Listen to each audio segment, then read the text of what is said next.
Well, some Wednesday additional thoughts action for Aquemini by Outkast. Unfortunately, due to the holidays and being out of town and all that other stuff, I really haven't had any time to take notes. I didn't really get any time to check out comments on the video for Patreon or YouTube, either of them. What else happened? Oh, William, you sent me all the links to the videos. I haven't even watched the videos yet. I've been slacking. Partly because of holidays and also because the World of Warcraft expansion came out, so I've been playing that. Busted. But I did get to listen to Aquemini quite a bit. I do remember seeing a couple comments because I checked it for like a couple minutes on a Saturday or something when I had, time. And there was one comment I remember seeing, and the guy said, or whoever it was, said, I love Outkast, one of my favorite groups. They make great songs. They don't make the best albums. And I thought, I think that's kind of where I'm at. I'm where I'm at. Now, don't get me wrong. I think Aquemini is great. Aquemini grew on me quite a bit, enough to say that I feel like I enjoy it more than AT Aliens or Southern Playlistic. The production is a step up from those two albums. I do enjoy those two as well. It is kind of neat having gone through 3 of them now and seeing their evolution kind of unfolding now. It makes me really interested to get into Stankonia, which I think is the 4th one. I believe that's the 4th one. But really with Aquemini, I feel like Aquemini is this close. And a lot of you already say that it's a great album. I feel like it's this close to being fucking perfect. Like, it's that close to just being so, so good. And I think my only criticism of this album is some of the same criticism I've said to other albums, especially from kind of this time period, the 90s. Just a little too much bloat. Just a little too much. And that was fairly common back in the 90s. And I think, I assume it comes from the CD format idea where you just had to fill it up, right? I didn't make a playlist. I was going to, again, didn't really have the time for it. And what I was going to do was basically take Aquemini and trim it down, because you got an album that's an hour and 14 minutes. But if you trim out Hold On, Be Strong, if you trim out, the Art of Storytelling Part 2, I'm into it. I like it. But just not quite. Mamacita, you pull those 2 songs out. That's another 9 minutes off the album. You pull out Y'all Scared and Nathaniel. That's another 6 minutes. So now you've got like 15 minutes. So now you're under an hour, right? Chunky Fire. The last half of the song is basically that, not the skit, but the recording from was it the BET Awards where they won New Artist of the Year? You've got a lot of skits in here. You pull some of that stuff out. You get down to an album that's like 13 tracks and 55 minutes. Aquemini is amazing. Amazing. And I remember saying during the reaction how I really appreciate that they at least put the skits at the end so that you can kind of skip out of them if you want to. That's nice. But it's still, I kind of go, man, if only this was just kind of trimmed down a little bit more. And really, that's a criticism of the album, but it's a minor nitpick criticism, right? I mean, it's not a huge deal. It's not a huge deal. But I feel like it just almost hit like perfection level. Some of the tracks that grew on me, Synthesizer grew on me, Slump grew on me. Slump was throwing me off initially on my first couple re-listens because it's got that baby crying. And then I remembered at the end of the track, the baby crying. And I remember like what the hell is going on? Like being very confused during the reaction. But that song is great. I love the chorus and how they're talking about how we still shout out hootie hoo. Even my wife, when we were driving, she was like kind of singing along to that part, the hootie hoo, because it's just fun, right?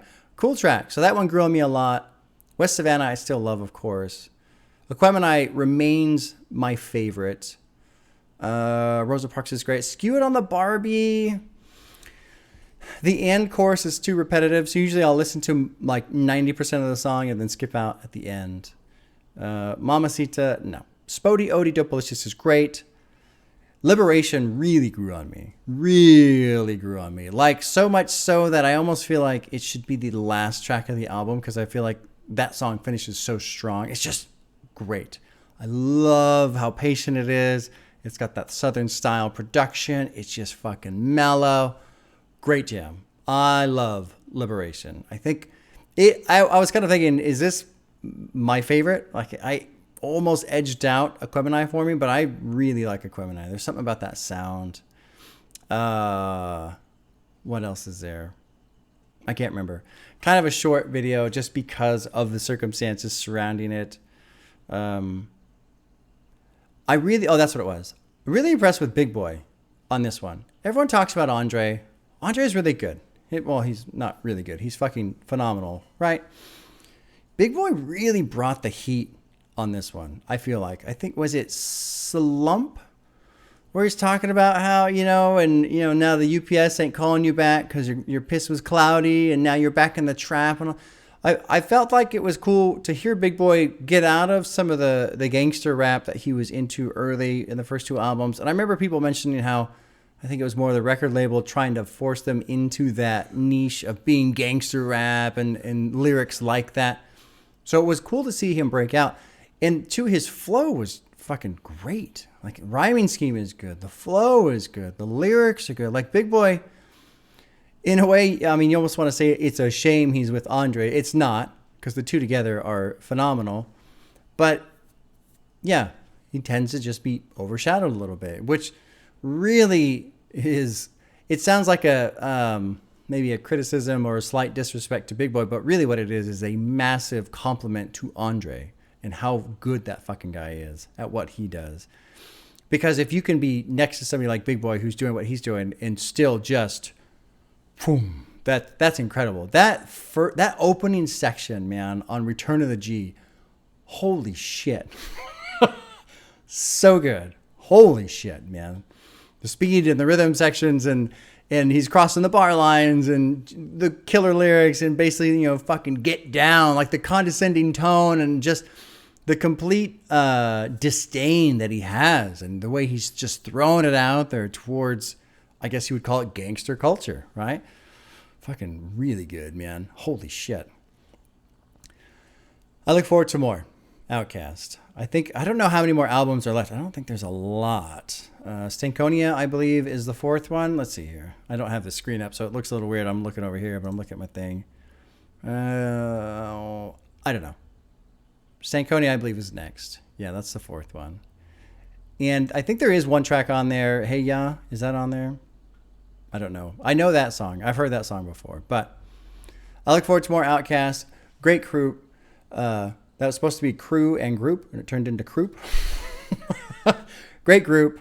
Really enjoy what they're doing. It's neat to hear their production evolve a little bit. But I also really enjoy that every track that slid into that Southern style, that slower tempo, still my favorite. So honestly, I think I'm just a big fan of that Southern style of production because it's just cool.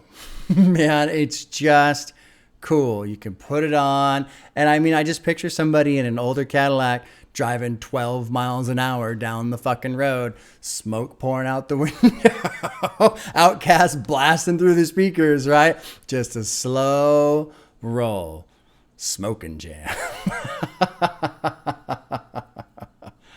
Oh, man. Good times. I want to say more because I kind of feel badly that this is a shorter video, but, maybe shorter is sweeter. Next Friday is SZA and Control. I believe that is an R&B style. I'm going to read about it a little bit. One thing I'm going to do, and I've mentioned this before, but I haven't really made an announcement about it, is I'm going to start looking into albums now. I'm not going to go in blind like I was my first year-ish. It's really important for me knowing, by the time I get to Phoenix, the context behind that and, the context behind Thriller, it being the greatest selling album of all time and just things like that. It makes it easier to enjoy the album. It's nice knowing where it exists in terms of, genres and what's, possibly happening within the album. So I'll look into SZA. I believe it's R&B, but I look forward to hearing it. It'll be nice. And, yeah, I guess I'll see you guys on Friday.